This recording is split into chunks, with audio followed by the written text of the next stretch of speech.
প্রতিদিনের মতো চলে এসেছিলাম ফুল তুলতে ছাদে। এসে দেখছি এখানে তো মিছিল বসেছে চড়ুই পাখিদের।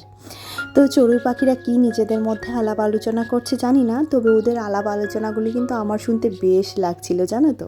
কারণ ওই ওয়েদারটাও একটুখানি মেঘলা মেঘলা করছিল, মনে হচ্ছে এই মুহূর্তে বৃষ্টি আসবে, যদিও বা বৃষ্টির চান্স একদমই কম। আকাশ দেখে মনে হচ্ছে আবার রোদ উঠবে, বৃষ্টি আসবে। আর এত পরিমাণে গরম লাগছে গো বন্ধুরা, কি যে বলি। আর এদিকে দেখো এতগুলি চড়ুই পাখি। আর অনেকে বলেন যে চড়ুই পাখি নাকি বিলুপ্ত হয়ে গেছে, কিন্তু আমাদের এখানে কিন্তু চড়ুই পাখি দেখতে পাওয়া যায়। আর মনে হচ্ছে এটা ওদের ব্রিডিং টাইম, জানো তো, সেই কারণে ওদের মাথাটাও একটুখানি খারাপ হয়ে আছে।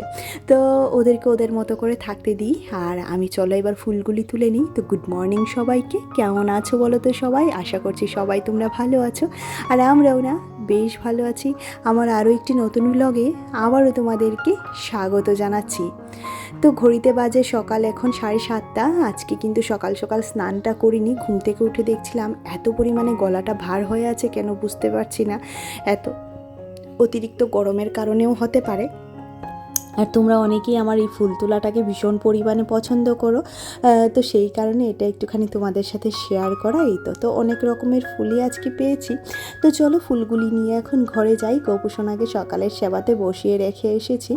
এবার গোপুসোনাকে গিয়ে গোপুসোনার কাছ থেকে ভোগ প্রসাদটা সরিয়ে তারপর গোপুসোনার জায়গাটা রাত্রেবেলা মুছিনি, এখন মুছে রেখে দেবো। ওই রাতের বাসনটা মেজে রেখে দিয়েছিলাম, কিন্তু জায়গাটা আর মোছা হয়নি।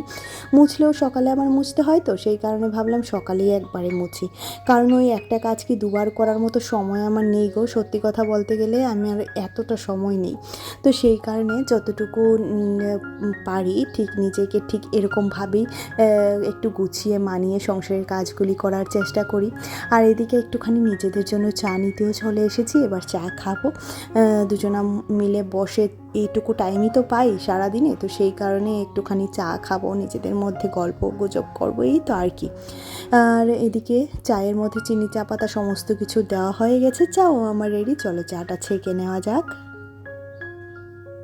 তো গত ভিডিওতে বলেছিলাম যে বর বাড়ি যাবে, তবে বর এই মুহূর্তে বাড়ি যাচ্ছে না, যাচ্ছে বিকালবেলা। তো সেই কারণে আমার কিছু কাজ আছে, সেই কাজগুলিকে গুছিয়ে নিতে হবে। আর বিশেষ কাজ হচ্ছে রান্না, কারণ বর তো খাবে দুপুরবেলা। আর দেখবে ঘরের যখন মেইন যিনি থাকেন উনি যখন বলেন যে দুপুরবেলা খাবে, তাহলে কিন্তু একটু ভেবেচিন্তে রান্নাটা করতে হয়, তাই না?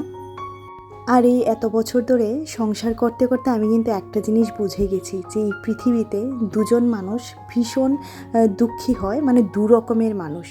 তাদের মধ্যে যে মনে করে যে আমি সবার জন্য ভাববো আর সবাই আমার জন্য ভাববে, সে হচ্ছে সবচেয়ে বড় বোকা আর সবচেয়ে বড় দুঃখী। আর আরেক ধরনের মানুষ যেমন যে মনে করে যে সবাই আমাকে বুঝবে, আমি কি বলতে চাইছি, আমার নীরবতাকে বুঝবে, সে হচ্ছে আরেক ধরনের বোকা, তাই না? আমি সেটা বুঝে গেছি, কারণ এত বছর ধরে আমি তাই করেছি। ছোটবেলা থেকে যে জীবনটা খুব সুন্দর ছিল তা নয়, আমার ছোটোবেলাটা ভীষণই সুন্দর ছিল। মা বাবার বন্ডিংটাও ভীষণই সুন্দর ছিল। আমার বাবা তো এখন আর এই পৃথিবীতে নেই। আমি কখনোই আমার বাবা মায়ের মধ্যে মার কাটারই যুদ্ধ দেখিনি, জানো তো, বা কখনো দেখিনি যে ওরা ঝগড়া করছে বা ওরা হাতাহাতি করছে, কখনো দেখিনি। মা বাবার মধ্যে সুন্দর একটা মিষ্টি সম্পর্ক দেখে এসেছি, যেই জিনিসটা আমি মিঠিকেও দেওয়ার চেষ্টা করি। আর আমার মনে হয় যে সন্তানেরা সবসময় দেখে যে মা বাবার মধ্যে বন্ডিংটা ভালো থাকে, সেই সন্তানেরা মানসিক দিক থেকে খুবই শান্তি পায় এবং তাদের মানসিক বিকাশটাও কিন্তু খুব সুন্দরই হয়। তো সেই কারণে আমিও মিঠিকে সেরকমই একটা পরিবেশ দেওয়ার চেষ্টা করি, যাতে বড় হয়ে সেও আমাকে বলতে পারে যে আমি আমার মা বাবার মধ্যে সবসময়ই ভালোবাসার বন্ডিংটা দেখেছি। যেটা আমি বলি, আমি সবসময়ই বলি, আমার বাবা হয়তো বা সরকারি চাকরি করতেন না, কিন্তু যতটুকু যা করতেন আমরা কিন্তু খেয়ে পরে সবসময়ই ভালো ছিলাম, জানো তো। হতে পারে নিম্ন মধ্যবিত্ত ঘর থেকে আমি এ বাড়িতে এসেছি, এবারের বউ হয়ে, কিন্তু কখনোই নিজেকে পরিবর্তন করিনি। নিজেকে সেরকমই রাখার চেষ্টা করেছি, আর ভবিষ্যতেও তাই করব। কারণ আমার মনে হয় যখনই আমি আমার সত্তাটাকে ভুলে যাব, যখনই আমি ভুলে যাব যে আমি কোথা থেকে উঠে এসেছি, তখনই আমার মধ্যে অহংকার বোধ কাজ করবে, আর তখনই আমি হয়ে যাব এই পৃথিবীর সবচেয়ে জঘন্য এবং ঘৃণ্যতম প্রাণী। সেটা আমি সবসময় বুঝি, সবসময়ই মনে করি। তো সেই কারণেই না আমি সবসময় মাটির সাথেই থাকতে ভালোবাসি, মাটিকে পছন্দ করি। তো সেই কারণে দেখবে আমি সারাদিন আমার ব্লগে যা বাস্তবধর্মী, যা বাস্তব, যা সত্য কথা সেটাই বলার চেষ্টা করি। আর এটা বলতে আমি কখনো দ্বিধাবোধ করি না, কারণ বাস্তব কথা বলতে আমি কখনোই কাউকে ভয় পাই না। তা সে যত বড়ই হোক না কেন, আমি সত্যি কথা এবং বাস্তব কথা বলতে কখনো ভয় পাই না। যেটা আমার মা বাবা বলেছে সবসময়, যে মেরুদণ্ড সোজা করে সবসময় হাঁটবে, শির দ্বারা সোজা করে হাঁটবে, দেখবে সারা জীবন তুমি সুন্দর করে চলতে পারবে। আর যখনই তোমার শিরদাঁড়াটা বেঁকিয়ে যাবে, তখনই তুমি একটা নোংরা মানুষে পরিণত হয়ে যাবে। তো মা বাবার সেই শিক্ষাটাকে কাজে লাগিয়ে জীবনটাকে চালানোর চেষ্টা করছি। জানি হয়তো বা পৃথিবীতে অনেক কিছু এখনও আমার দেখা হয়নি, বা পৃথিবীটাই আমার পুরো দেখা হয়নি, কিন্তু তারপরেও আমি যতটুকু যা পেয়েছি, আমার গোপসোনার কাছে অসংখ্য অসংখ্য ধন্যবাদ যে উনি আমাকে এত সমস্ত কিছু দিয়েছেন। বিশেষ করে আমাকে দুটো চোখ দিয়েছেন এই পৃথিবীটা দেখার জন্য আর ওনাকে দেখার জন্য। সেটা হচ্ছে সবচেয়ে শান্তির একটা ব্যাপার। তো তোমাদের সাথে অনেক সময় অনেক মনের কথা বলে ফেলি। আসলে কি বলো তো, আমরা যারা ঘরের বউরা থাকি তাদের কিন্তু হাত পা বাঁধা থাকে, কারণ অনেক কষ্ট করে নিজের পড়াশোনাটাকে কমপ্লিট করেছি। তারপরেও এই পড়াশোনার পৃথিবীতে কোনো দাম নেই, বলতে গেলে কোনো সেরকম দাম পাইনি। নিজের পড়াশোনা করে, এত কষ্ট করে নিজের বাচ্চাকে বড় করে পড়াশোনা করে আজকে এই জায়গাতে এসেছি, কিন্তু সেরকমভাবে কখনোই কারো কাছ থেকে দু পয়সার দাম পাইনি। তো সেই কারণে না একটুখানি কষ্ট হয়। আজকে চাইলে আমিও একটা ভালো চাকরি করতে পারতাম, হয়তো বা মেয়েটাকে মানুষ করতে পারতাম না। পুরো জীবনটাই মেয়েটার জন্য উৎসর্গ করে দিলাম, কারণ জানি ভগবান আমাকে এই সুন্দর গিফটটা দিয়েছেন শুধুমাত্র ওকে ভালো রাখার জন্য দিয়েছেন। আর এত সুন্দর একটা গিফট দিয়েছে, যাকে আমি চেয়েছিলাম ভগবান তাকেই দিয়েছে। তো সেই জিনিসটা যদি আমি সুন্দর করে যত্ন করে পরিপাটি করে না তুলতে পারি, তাহলে এটা হবে আমার সবচেয়ে বড় ব্যর্থতা। তো সেই কারণে না মেয়ের জন্যই জীবনটা পুরোটা দিয়ে দিয়েছি অবশ্যই। আর আমি না খুব শান্তপ্রিয় মানুষ, শান্তিতে থাকতে পছন্দ করি। যখনই এসে দেখবে আমি শান্তিতে থাকছি, আর তুমি যখনই দেখবে তুমি ভালো থাকছো, তুমি শান্তিতে থাকছো, তখনই কিছু মতলবী মানুষ দেখবে তোমার সেই সরলতার সুযোগটা নেবে, তোমাকে সেখান থেকে সরিয়ে দেওয়ার চেষ্টা করবে। কিন্তু সেই জায়গাতে গিয়ে কখনোই হার মানতে নেই।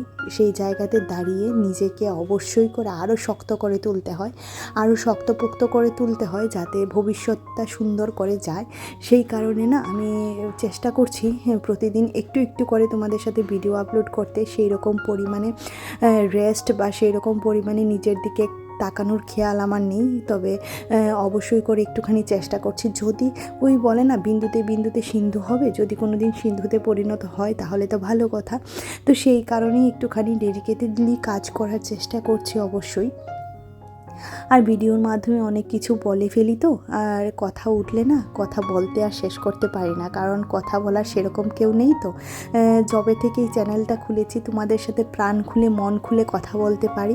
তো সেই জায়গাতে দাঁড়িয়ে আমার কথাগুলি শোনার মতো অনেকজনকে পেয়ে যাই, সেটাও বেশ ভালো লাগে।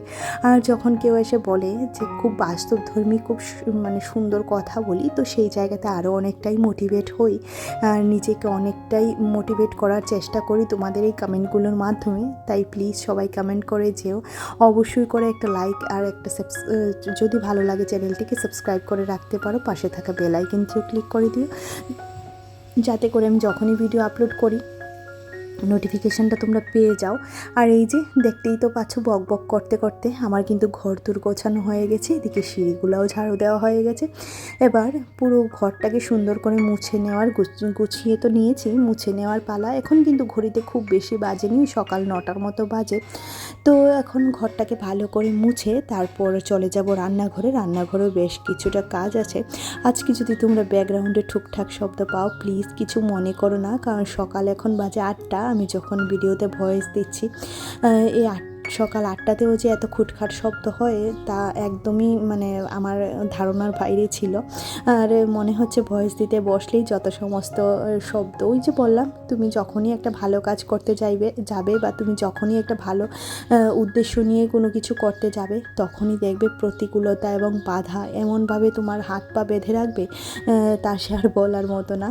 যাকে যতই বাধা আসুক, আমি অবশ্যই করে তোমাদের সাথে প্রতিদিন একটু একটু করে ভিডিও শেয়ার করার চেষ্টা করব। যদি ভালো লাগে প্লিজ আমার ভিডিওতে একটা লাইক করে যেও। আর যারা যারা লাইক কমেন্ট সাবস্ক্রাইব করে রেখেছো তাদেরকে তো জানাচ্ছি অসংখ্য অসংখ্য ধন্যবাদ। আর এদিকে দেখো বকবক করতে করতে কিন্তু আমার ঘরও মোছা হয়ে গেছে, কারণ মিঠি আসার সময়টাও হয়ে যাচ্ছে। আর মিঠিদের স্কুলে একটা প্রোগ্রাম শুরু হয়েছে, তো সেখানে সে পার্টিসিপেট করছে। অবশ্যই তোমাদের সাথে শেয়ার করব, যদি পারি তাহলে শেয়ার করব, কারণ স্কুলটা আমি শেয়ার করতে চাই না সোশ্যাল মিডিয়াতে, কারণ বুঝতেই তো পারছো বাচ্চাদের সেফটির জন্য। তো সেই কারণে যদি পারি অবশ্যই শেয়ার করব।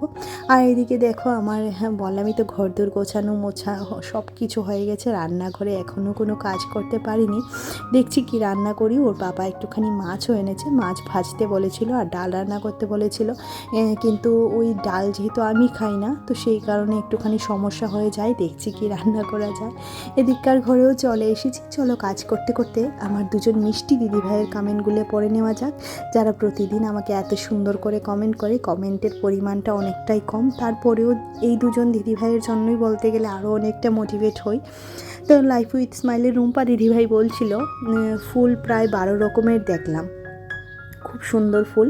আমি বড় ভিডিও দেব না, সব কিছু একা সামলাতে পারছি না, তার সঙ্গে মেয়ের পড়ার জন্য বিশেষ করে দেব না, কারণ ভিডিওর জন্য অনেক সময় দিতে হয়। হ্যাঁ দিদিভাই, অনেকটা সময় দিতে হয়। আর তুমি যদি না পারো তাহলে দিও না। আর কমেন্ট নয়, বলছিলাম যে শর্টে না এখন 3 মিনিটের ভিডিও দেওয়া যায়, তুমি শর্ট করো তাহলেও চলবে, আমি অন্তত তোমাকে তো দেখতে পারবো। আর এদিকে মনিকা দিদিভাই বলছিল এত রকমের জবা ফুল একসাথে প্রথম দেখলাম, তাও আবার ছাদ বাগানে। অসংখ্য অসংখ্য ধন্যবাদ দিদিভাই যে তোমার ভালো লেগেছে। সত্যি সুতবা তোমার অনেক গুণ আছে গো, রান্নাও এত সুন্দর করে করো যে কি বলবো। তোমার মতো এত গুণী মেয়ে এখন খুবই কম দেখা যায় বোন, এরকমই থেকো সবসময়। অসংখ্য ধন্যবাদ দিদিভাই, আর তোমরা আমাকে বোঝো তার জন্য আরও অসংখ্য অসংখ্য ধন্যবাদ। অবশ্যই তুমি আশীর্বাদ করো যাতে যত বড়ই হয়ে যাই পাটা যেন মাটিতেই থাকে। আর এদিকে দেখো আমার ওই সজনে ডাঁটার তরকারিটা একটুখানি তোমাদের সাথে শেয়ার করেছি, এটা আমার ভীষণ প্রিয় একটা তরকারি।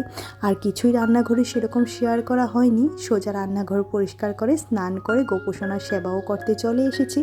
গোপোষণার সেবা শেষ করে এবার রান্নাঘরে চলে যাব, সোজা লাঞ্চ মেনুর সাথেই আজকে কিন্তু ভিডিওটা শেষ করব।